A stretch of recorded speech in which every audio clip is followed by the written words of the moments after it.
Olá, 8 de março, Março Mulher. Esse mês de março nós vamos conversar nos nossos episódios sobre mulher e política, mulher e literatura, a experiência de ser mulher. Já toquei algumas vezes aqui em outros episódios sobre a experiência como uma categoria de construto de mulher, diferente de marcos regulatórios ou significantes da civilização do Em Nome do Pai. Poder, exercício de poder, dominação, mando. Nós vamos conversar nesses episódios do mês de março sobre esse sujeito histórico. Não tem mundo, não tem história, não tem transformação, não tem na história da humanidade esse sujeito político, sujeito que constrói o mundo, é sujeito, gerador, criador, transformação. Não tem nenhum ganho civilizatório que não tenha a mulher como protagonista. Então, esse março nós vamos conversar e dedicar a esse mês do Março Mulher. Hoje eu quero chamar a atenção para duas mulheres que a mídia tem tratado, a arte tem tratado, porque é arte e vida. Eunice Paiva, né? O filme da história da saga dessa família que tem nessa mulher a centralidade ou baluarte de uma vida de 5 crianças, no contexto de uma tragédia, no contexto histórico dramático, apavorante, que foi o golpe militar, e uma experiência de como a família foi atingida pelos horrores da ditadura. Então, Eunice Paiva, normalmente se diz, se trata a mulher, como a heroína. Eu tenho minhas reservas desse adjetivo, dessa qualidade de mulher heroína. Não que negue a façanha na vida, na experiência dessa mulher, de como ela tomou a vida nas mãos. E uma vida que não diz respeito só ao universo do privado da família dela. É uma mulher que toma a vida nas mãos solidárias e com uma antena que observa o mundo, um mundo que é discriminado, um mundo que é injustiçado, um mundo onde não é valorizada a vida. Ela faz da vida dela uma experiência coletiva, comunitária, com este olhar para o mundo. Foi assim que ela se fez advogada na luta por direitos humanos, num contexto de um regime ditatorial, de prisões políticas, de torturas. Ela assume uma luta por direitos de comunidades indígenas, no reconhecimento das terras, nas demarcações de terra.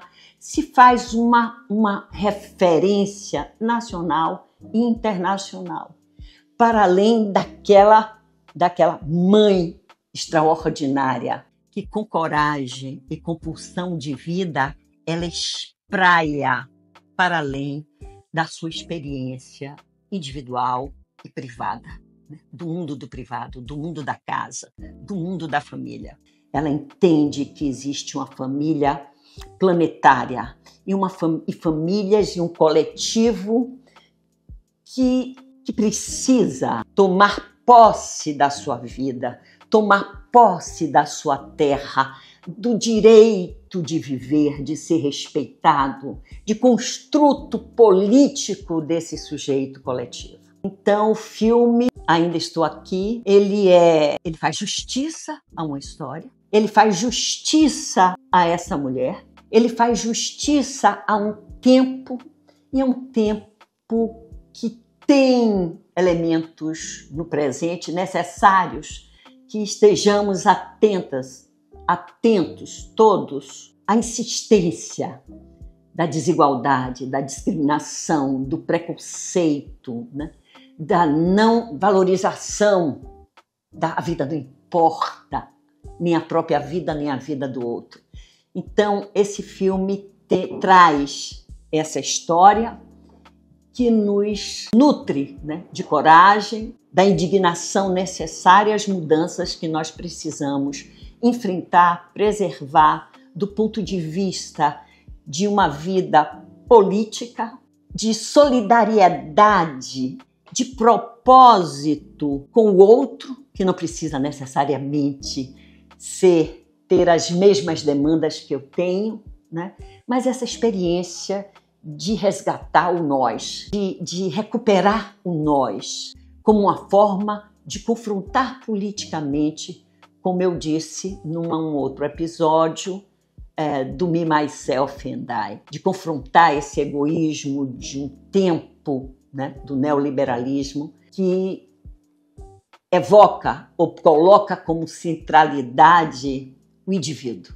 Esse indivíduo que tem a responsabilidade do seu ou acredita ou ideologicamente abraça a ideia, o pensamento e o valor que as soluções de sucesso ou de fracasso são responsabilidades individuais. Não, nós temos que entender nessa história. Eu recomendo o livro, né, escrito pelo filho, também, além do filme, o livro traz mais elementos do que significou essa saga e esse tempo, né?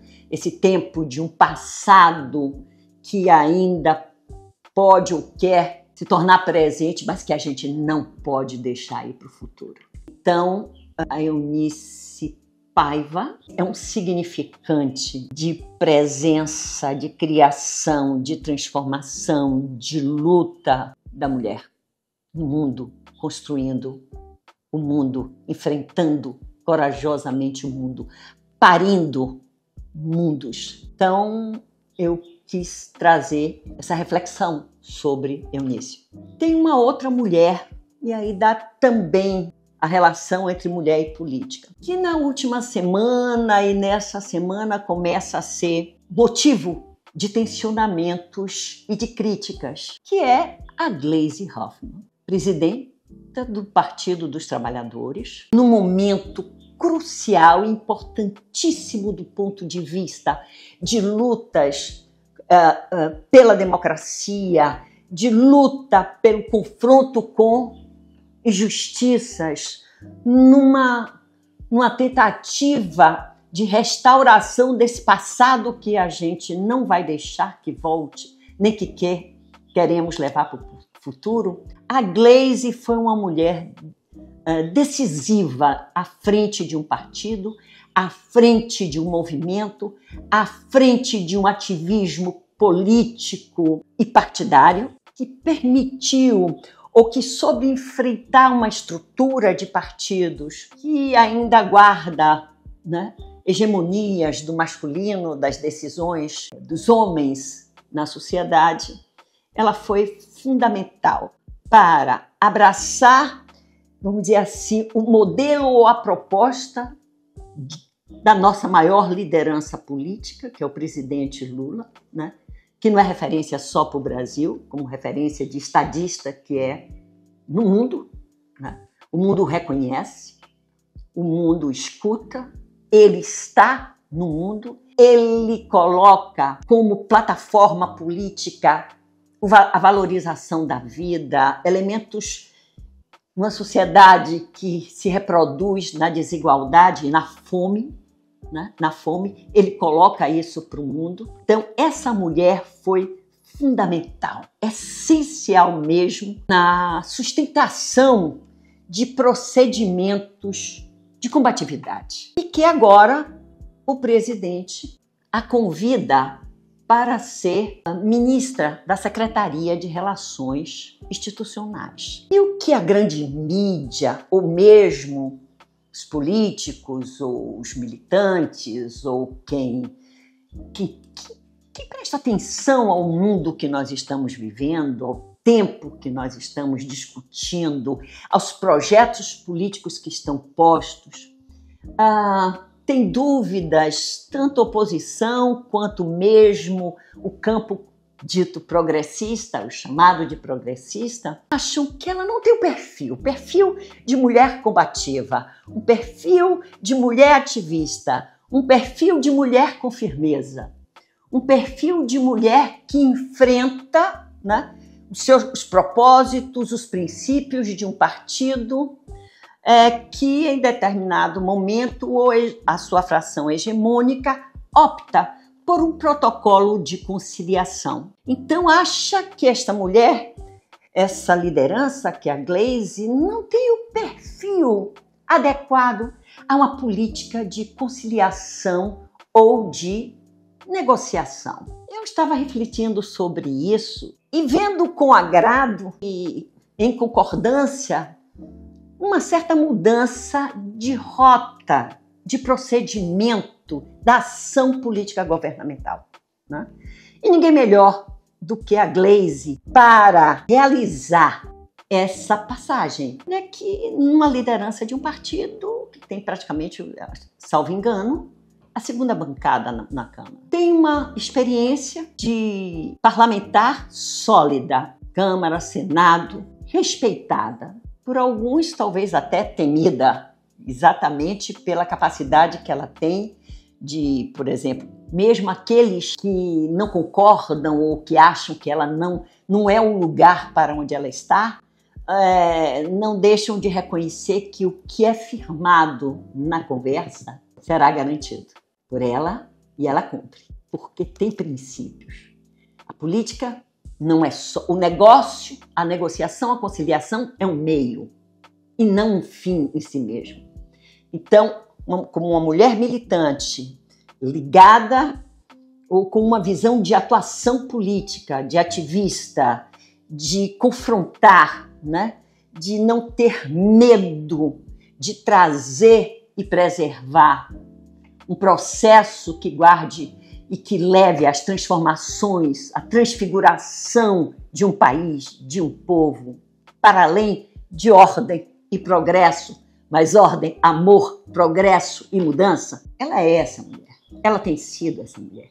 Essa é a experiência de Gleisi Hoffmann. E é importante, e eu espero que essa reflexão faça sentido, de que a mudança de rota política seja nessa direção de que muita conversa, um governo de frente ampla, corre o risco de perder suas referências iniciais, dada a dificuldade ou uma visão de ação em função da chamada correlação de força. Só desejar o possível é meio que não sair do lugar com o risco de retrocesso. E Gleisi, eu acho que é uma virada de chave de uma proposta de governança que recupere esse desejo, essa pulsão original do partido, dos trabalhadores, ou mesmo essa vontade de uma frente democrática que quer preservar essa luta de respeito, de construto,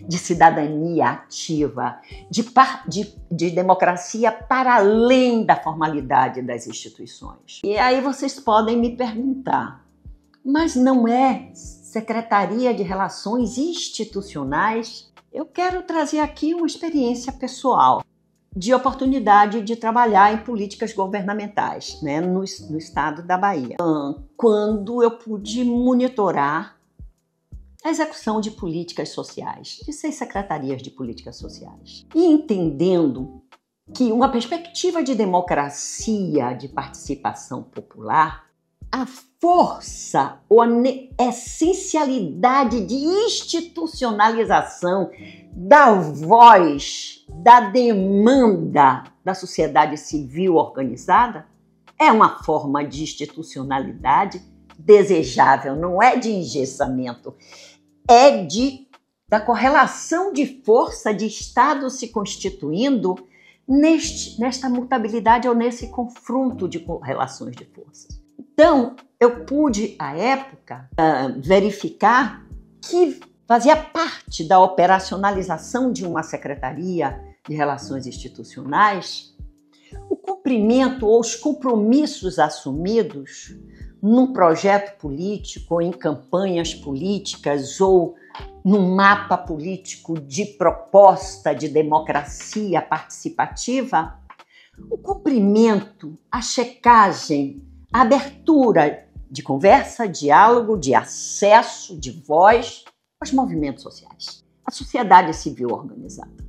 Então, não é a institucionalidade congelada, hegemônica, consolidada e que requer a continuidade, a ordem, né? Já existente, a permanência do que já está posto. E não esse avanço, essa transfiguração que considera a democracia para além da representação, para além de uma democracia que está em crise no mundo inteiro. Modelo exclusivamente representativo. O que é que a gente assiste no mundo? De que a sociedade ela entra em mobilizações, em confronto com governantes que querem continuar consolidando um modelo já desgastado e apartado da demanda, dos valores, do entendimento e da voz do coletivo. Então, isso põe em xeque a questão da legitimidade do exercício de governança. Eu tenho a intuição, a compreensão que a Gleisi Hoffmann é uma mulher capaz de trazer essa efervescência social, essa demanda social, porque ela o fez nos anos onde se tentava, através do lawfare, a destruição do partido, de sua liderança e a implementação do que alguns chamam, os estudiosos, de pós-verdade, de mentiras, né? De mentiras, de demolição de pessoas ou mesmo de instituições, né? De cancelamento, para usar a palavra, o termo contemporâneo, de pessoas e instituições, quando na realidade se encobria exatamente interesses claros, grandes, sistêmicos, nacionais e internacionais. A Gleisi se manteve numa plataforma onde essa combatividade, esse caminho de enfrentamento, de aglutinação permanente, de vigília, de diálogo, fez dela, ou nos dá a garantia de que a história e a experiência política dessa mulher é urgente para o nosso cenário atual. Então, eu espero que essa reflexão faça sentido e dê sentido à nossa vida política futura de uma democracia participativa. Vejo vocês no próximo episódio.